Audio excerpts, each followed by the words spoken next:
matatag.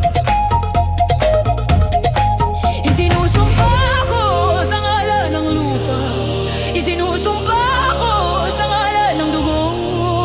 Walang kasalanan, ako'y tatayo hanggang sa huli. Ako'y totoo.